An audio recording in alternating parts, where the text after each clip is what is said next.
Just women over here? I said it's a little bit. Not as many as. Not many. Back then, it's like that. It's like when they had the welfare shit. If you had a family, you get the welfare shit. I'm a friend from America. And then they gave you So a I'm After all the wind taken. Don't forget to say danko. Danko. Still on. So this is the area contrary to where we are. Also in this area, what happened in 1910, like I said, the union buildings were built, right? And then what happened, there was the English-speaking whites, African-speaking whites. When they formed that unit after their war, you know, the English and the British, they formed. So they formed that, what they called the union between themselves.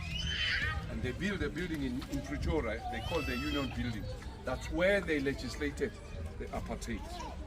So all the years from 1910 until 1948, there were 6 white political parties that were representing the whites. The blacks were not represented in the National Assembly of that time. I grew up knowing that.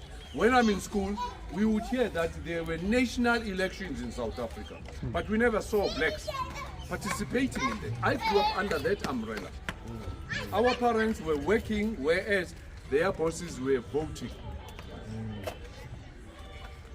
And our mothers were forced to put bright cream in their faces because to brighten make them black, because of the white kids would be afraid of them when they were dark.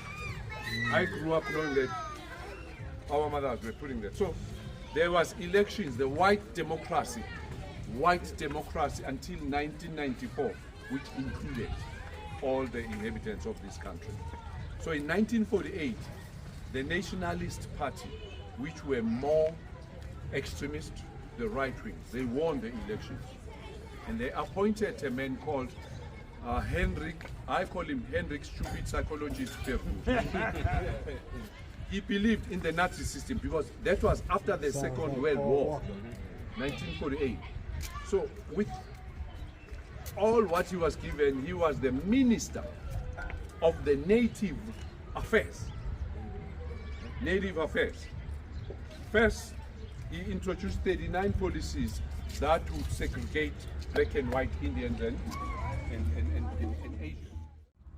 Divide the people of South Africa according to their color, according to their hairstyle.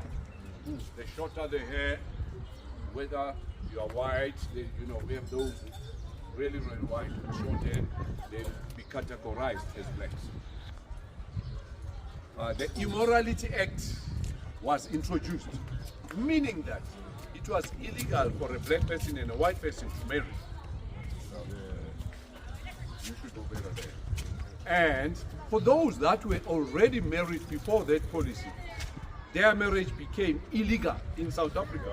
Yes, because the blacks now were moved from the north to the south. And whoever the white lady was not allowed to stay in the township. Meaning that they had to separate or leave South Africa by law. Australia, England, Ireland, that's what used to happen in the 50s. Well, my grandmother and my grandfather was white, my grandmother was black, and it was against the law in America. We had 8 kids. Yeah. So those kids, here they called coloreds. Yeah. We call them black. Call them black. In the United States, one drop rule. black. Yeah. You're done. You're done. They don't have no color. Yeah, there's no color. No color. So we grew up, you know, with that horrible word to pronounce. You know? And those have got their own area, El Dorado Park, Newclear, and all that. They speak Afrikaans and English.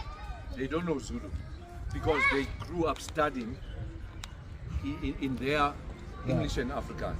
Fortunately, me, I was compelled to read, write, and speak English, to read, write, and speak Afrikaans.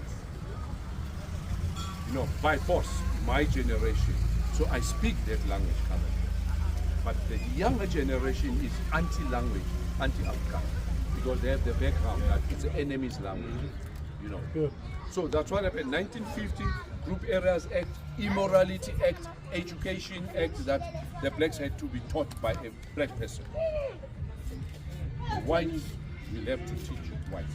So even today, when we take our black kids to the so-called white schools, the white parents take their white kids from those schools currently.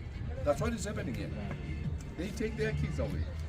They still have that mentality. And I sometimes tell them, then go wake Mandela up. Because this is what he spent years for. So it's a pure waste of 27 years for him.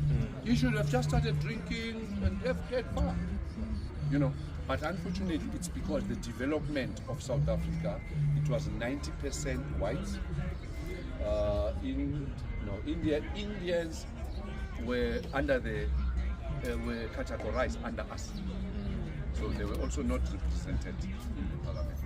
So all that happened, but within here, the young black women were actually accommodated here as four young black women who were looking after the white people.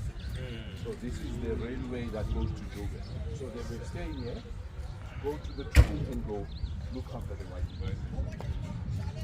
Completely underpaid and overworked. This is what happened. But Nelson Mandela converted into family.